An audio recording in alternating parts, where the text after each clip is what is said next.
Emilio González Ferrín, profesor de Islamología y Estudios Árabes de la Universidad de Sevilla. La ética inclusiva del Islam naciente. Ha protagonizado usted en una de las mesas del foro La familia de Abrahámica, uno de los debates sobre quizá el encuentro, las experiencias mutuas entre cristianos, musulmanes, budistas, también judíos.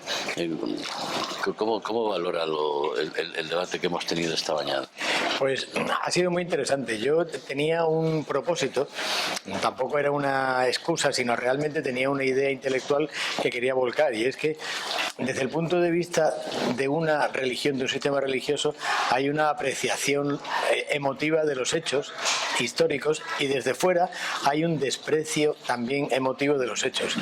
Entonces parece que para comprender en su contexto el Corán y sus orígenes tienes que ser o musulmán o antimusulmán, y he detectado una tercera beta, que es la que a partir del siglo XIX introduce un intelectual húngaro llamado Ignaz Goldziher, que partiendo de la función simbólica de determinados acontecimientos y fechas, interpreta el Islam como una ética constructiva. Es decir, el propio Corán repite muchas cosas, está agrupado simplemente por extensión física, los personajes cuentan la misma historia, y él se pregunta, ¿esto es un libro o son muchos libros? Y al decir son muchos libros, empieza a introducir la idea de que quieres quedar bien con todo el mundo, de que estás agrupando. Es como si en el Evangelio, en vez de 4 evangelios, hubiera 60, porque todos los apócrifos de la época hubieran sido incluidos. Entonces, la propia configuración del Corán, desde el punto de vista no estrictamente de la fe, apunta a que el Islam surgió como una ética constructiva, como una ética inclusiva. Por tanto, eso, casado con el asunto al que yo me dedico, de que no hay ningún vestigio histórico de que el Islam se expandiera por conquista militar, arroja una idea completamente diferente del Islam, que hoy por hoy un musulmán puede entender que no es natural la violencia en su propia historia, ¿no? Porque la clave en el mundo en el que estamos viviendo es evitar que se demonice al Islam, a los musulmanes, por la violencia de unos pocos. Esa es la clave.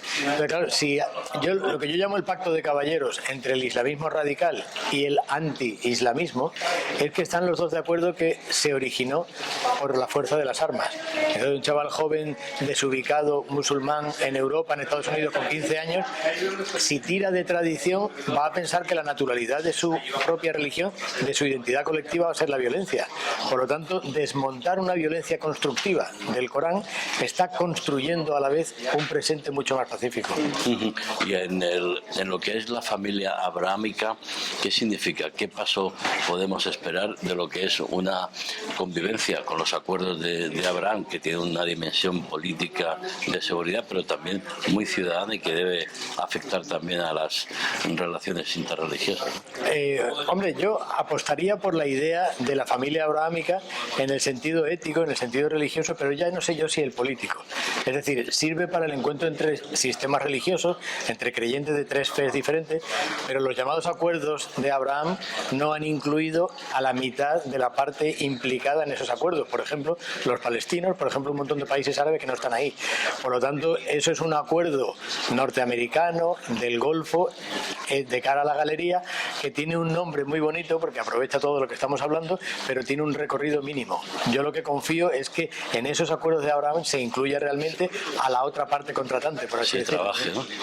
Y yo incluiría, ¿cómo podríamos incluir a los jóvenes? Porque, claro, asistir a unos debates, unas ponencias como las que hemos escuchado esta mañana, hablar de paz, de fraternidad, de convivencia, etcétera, etcétera, de diálogo interreligioso, cuando nos parece que los jóvenes están en otra onda con sus consolas y con sus historias, o no, o quizá tenemos que saber llegar a los jóvenes. Claro, la parte buena de los jóvenes es que si hablamos de la familia de Abraham para ser inclusivo, podríamos hablar de la familia de la consola también para ser inclusivo de los jóvenes, porque realmente realmente cualquier joven del mundo, lo que le une realmente es su forma de vida. Entonces, a través de esa forma de vida, de naturalizar esa forma de vida, de entender que una persona se debe a su presente y no a su pasado, según le están contando, es muy probable que podamos construir un futuro común, ¿no?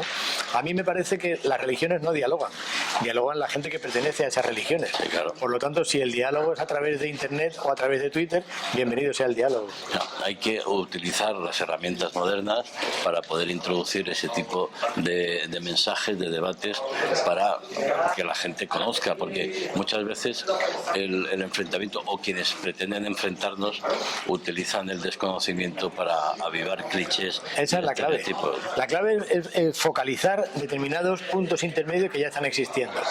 El RAI en Argelia o en Marruecos, el rap en Francia o en Israel, que es en árabe. Hay determinadas representaciones populares de los jóvenes, los videoclips, los reels, los TikTok.